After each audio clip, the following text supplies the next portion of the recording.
ating ipagpatuloy na yung ating tatapusin na project. Ito yung paggagawa ng kanal para pag dumating yung malakas na ulan, hindi naman pasukan itong ating kubo.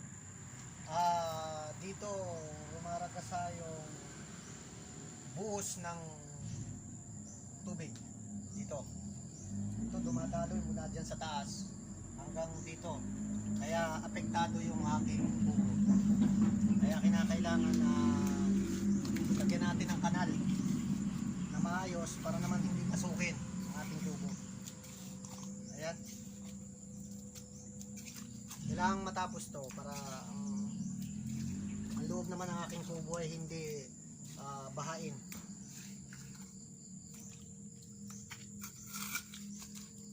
Malakas ang ragasan ng tubig dito kapag malakas ang ulan. Kaya nilalagyan ko na ng magandang kanal. Mahirap na. Baka habang tayo natutulog sa kubo malunod tayo.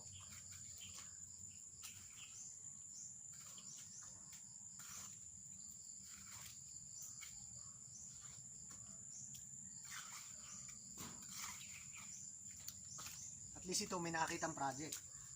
Yung iba wala talaga. Ito meron.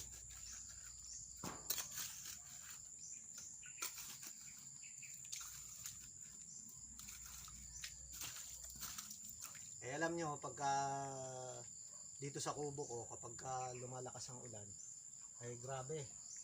Talagang bumabaha dito. Ay dito ang ragasan ng malakas na tubig. Kaya kinakailangan, lagyan ko ng daluyang maganda.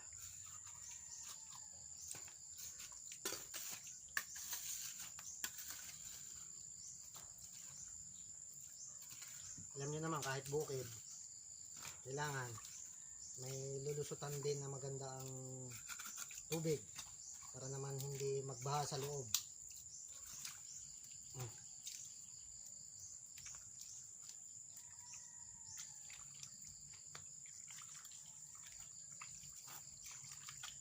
Ay.